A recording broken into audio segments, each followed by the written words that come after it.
On my first Alaska cruise, I booked some of the most popular excursions in Alaska, including Juneau, Ketchikan, Skagway, and more.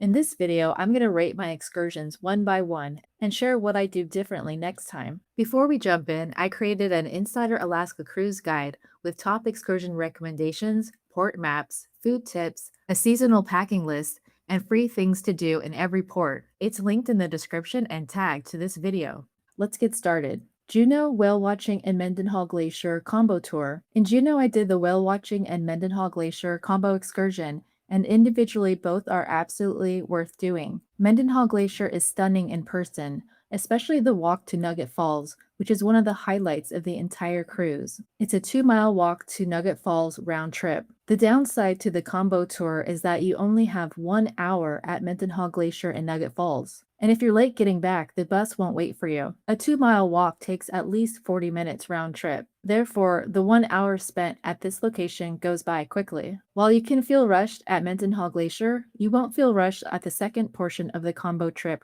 which is the whale watching excursion, and I saw several whales. It's definitely worth doing. I give the Mendenhall Glacier portion of this excursion an 8.5 just because of feeling rushed, and I give the whale watching portion a 10 out of 10.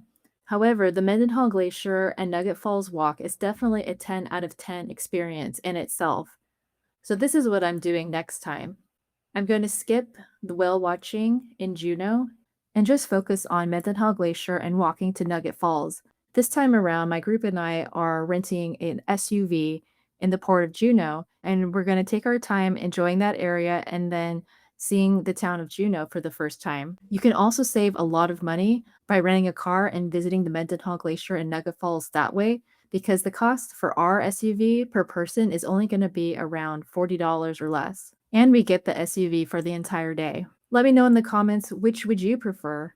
Whale watching and glacier viewing and the walk to Nugget Falls, or a more relaxed time just doing Mendenhall Glacier and Nugget Falls? Ketchikan, the Rainforest Sanctuary walk and raptors. When I went to Ketchikan, it was in July. This is a great time to go because the salmon are running and you're more likely to see bears. Though bears are not advertised on the Rainforest Sanctuary Walk and Raptor Center, we had a great bear experience there. This excursion involves walking about a mile in a rainforest and then seeing some raptors at a smaller exhibit put on by the official Raptor Center, which is located in Sitka. In this smaller display area, you see 3 raptors, and there's also a gift shop and totem poles to see. We actually had a close encounter with the bear being in the woods, but walked out into a platform safely, and the bear continued on its way, and we later saw it in the river with bald eagles flying overhead. It was the quintessential Alaska experience. Without seeing the bear and the bald eagles, this excursion I would rate an 8.5 out of 10. But with the wildlife, it was definitely a 10 out of 10. Because wildlife is unpredictable, I would suggest booking this excursion if you're fine with seeing a beautiful rainforest and the totem poles and the birds, and you're not planning on seeing the bear. You have a greater chance of seeing wildlife if you take these tours while the salmon are running.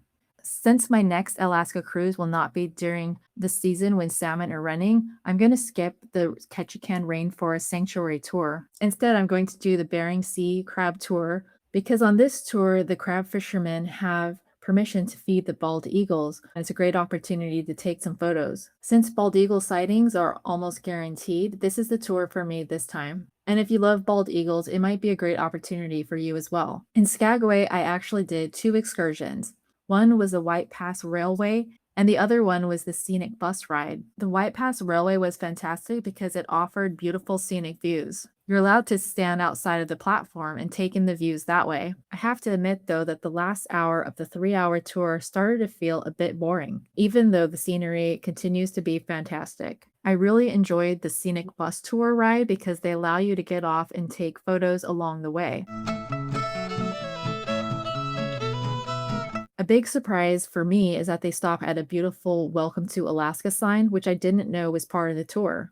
And every party gets their chance to take their photo with the sign. One thing I didn't know is that there's combo tours available with the train and the bus ride. You either take the bus up and the train down or vice versa. If you can do the train on one leg and the bus on the other, It'll make it much more interesting. The bus actually has a different feel from the train. Even though you're in the same general area, you just get a different vantage point. And we even saw the train going past a bridge while we were stopped doing one of our photo shoots of one of the waterfalls. I rate the White Pass Railway a 9.5 out of 10 just because it is a little bit long, and I rate the bus ride a 10 out of 10. I really enjoyed the bus ride because of our driver's sense of humor, everything we got to see and take photos of. I liked having a chance to get off and stretch your legs, and of course, take our photo at the Alaska Welcome Sign. For my next Alaska cruise in Skagway, I plan to take the bus excursion instead of the train excursion, but this time I'm taking the bus ride that goes up to a swinging suspension bridge, and after that has a salmon bake to enjoy. I don't feel like I need to do the train ride a second time, even though it is fantastic. And doing the bus ride again, I think will be really fun, but doing a different version of it will keep things interesting. Well, not an excursion. I did go to Glacier Bay, my first Alaska cruise, which was a round trip from Seattle to Glacier Bay and back. And Glacier Bay is fantastic because you get to see multiple glaciers. While my next Alaska cruise does not go to Glacier Bay, it will go to Hubbard Glacier. What I'm looking forward to here is that I'm going on a small boat excursion from my cruise ship closer to Hubbard Glacier. This will give a different vantage point because it'll allow me to be sea level looking at the glacier and really get a sense of the size. For my first Alaska cruise, we went to Victoria. I went to Butchart Gardens in the evening. Butchart Gardens is one of my favorite places ever, but it is a bit different in the evening.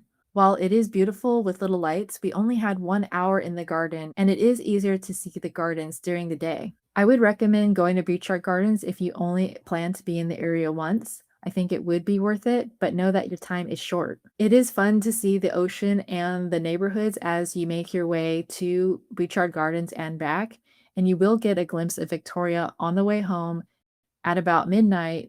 You'll pass the beautiful buildings in the harbor area. However, having done the Butchart Gardens at night, I wouldn't do them again. I recommend doing something closer to port, such as a pedicab tour or hiring a horse carriage to go about the city. Another option is to shuttle into the city and just take a walk. I do think either way, getting off the ship and seeing Victoria is worth it rather than staying on board. For Butchart Gardens, I rated a 7.5 out of 10 for a night visit and a 10 out of 10 for a day visit.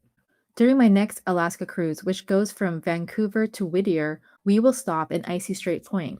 Because I'll be skipping whale watching in Juneau, I will be doing my whale watching in Icy Strait Point. I'll be doing a full review of my whale watching experience in Icy Strait Point, so make sure you subscribe for that.